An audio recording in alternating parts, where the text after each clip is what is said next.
What is going on, guys? This is the Inside the Boot podcast, episode number 12, and tonight we're breaking down the New York Rangers.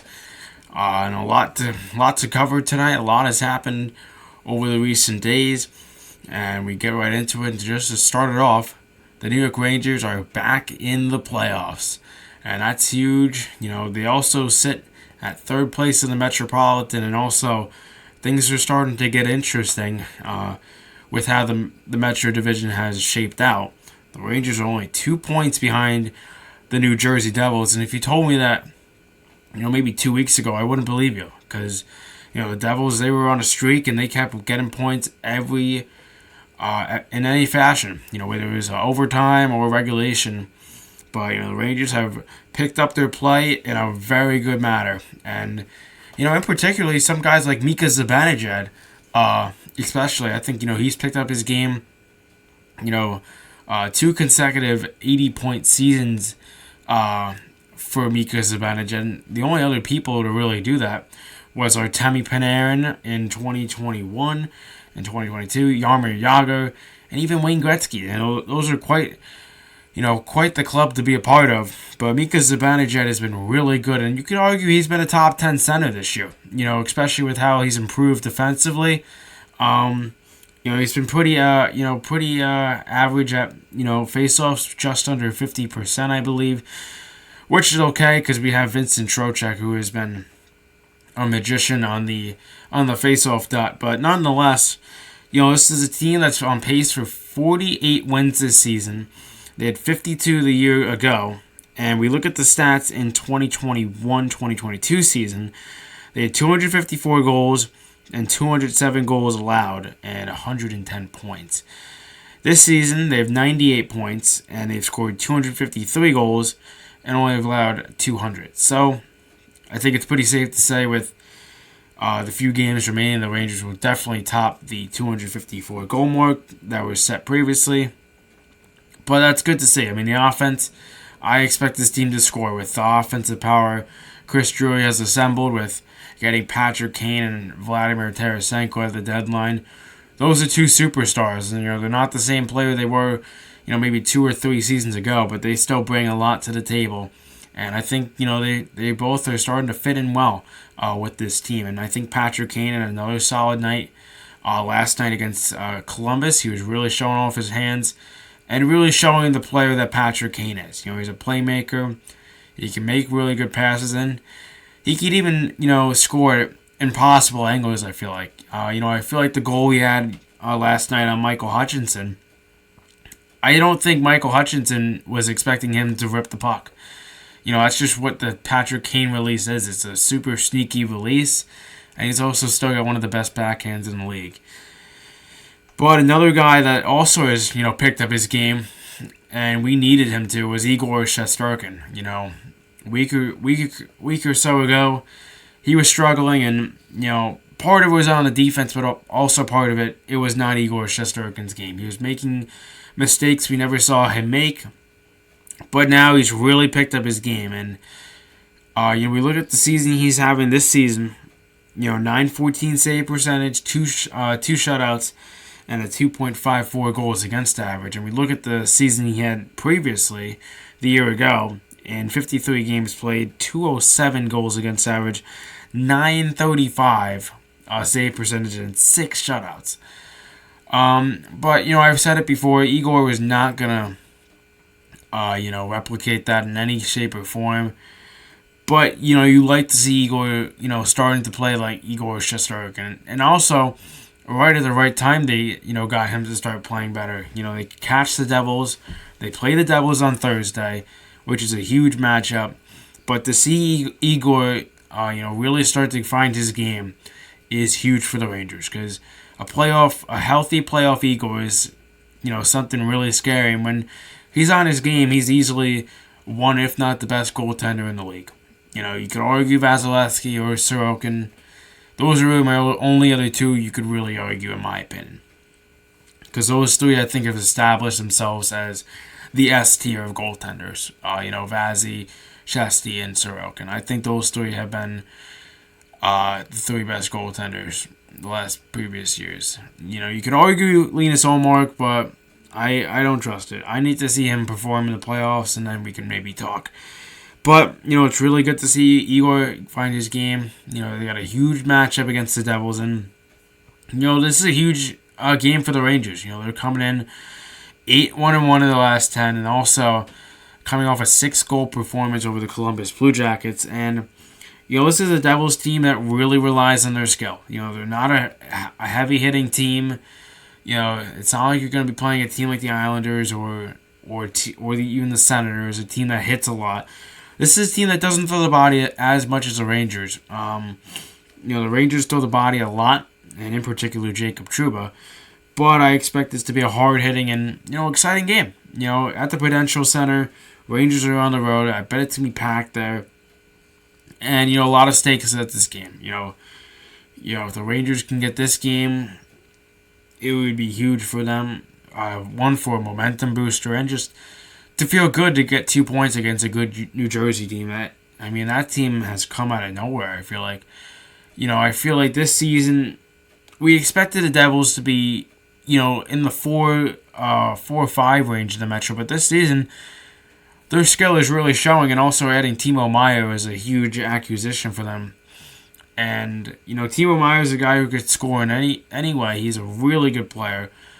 He's strong on the puck, really hard to move him. Good net front presence.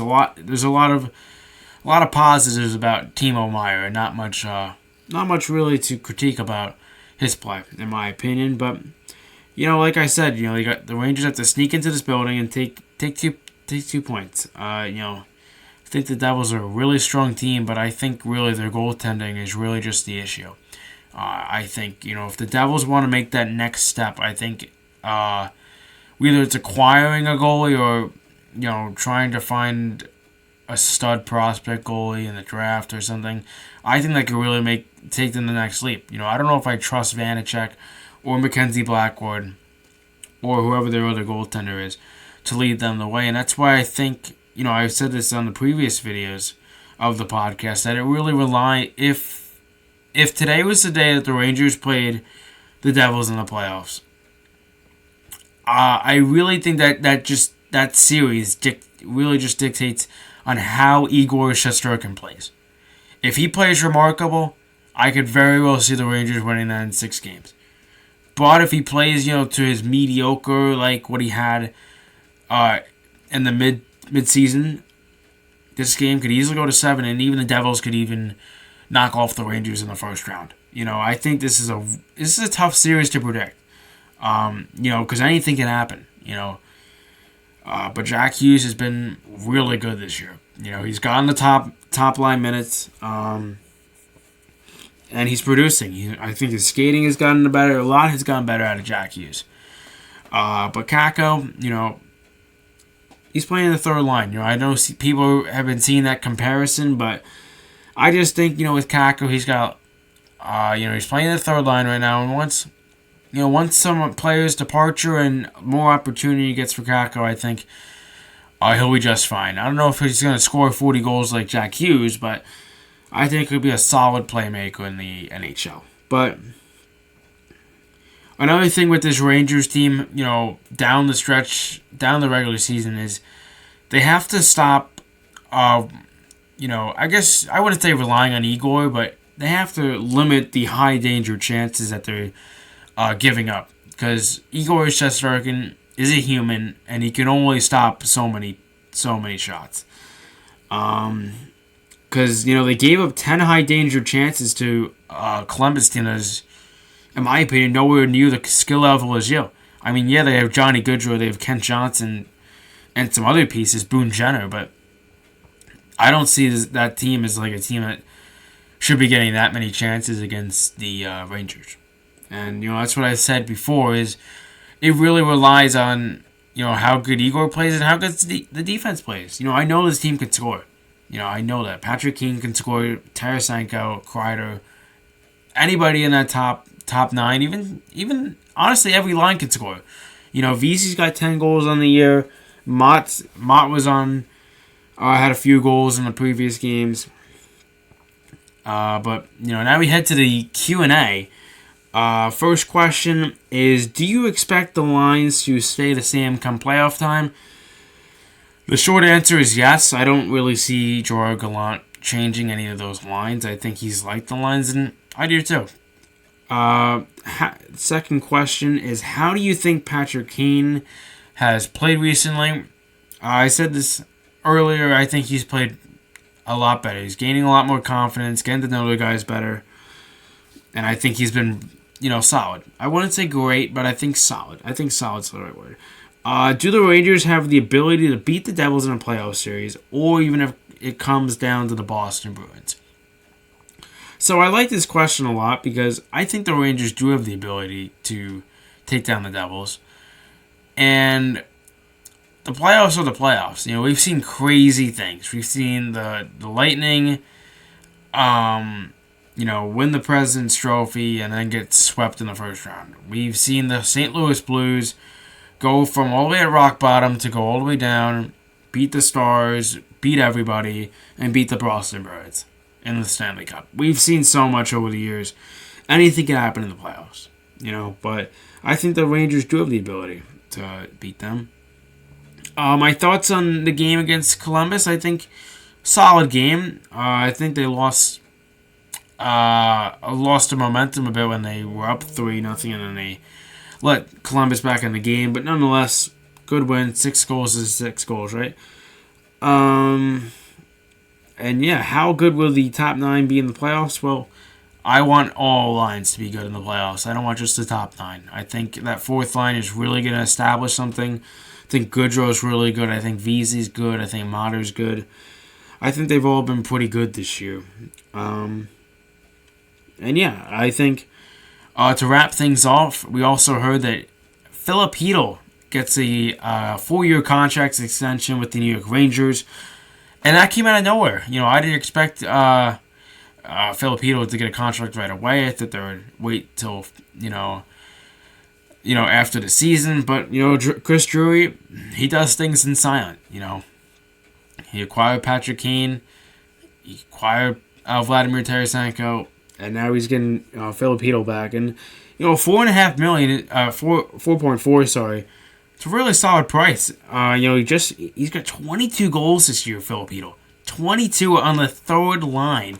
That's what you want out of your third line center. Mika can score 30 goals a year. You got Trocheck at 20 goals right now. He just got his 20th against CBJ. And now you see Philip Hedl got 20 goals this season. And he's really broken out. That playoff series against Carolina, he did great. I think he played a really good playoffs last year. And that's what the Rangers need. They need the kids to keep playing how they were playing. I think Kakko is starting to gain more confidence. Laff has been, making really good plays. And also Philip Hedl has really shown that he deserves his contract. But, nonetheless, this is the Inside the Booth podcast. I am your host, Vin. And as always, the Rangers take on the New Jersey Devils tomorrow at the Prudential Center. And Igor Shesterkin will be in goal tomorrow, I expect. But, that is going to wrap up this video. I am your host, Vin. This is the Inside the Booth podcast. And that'll do it. So long.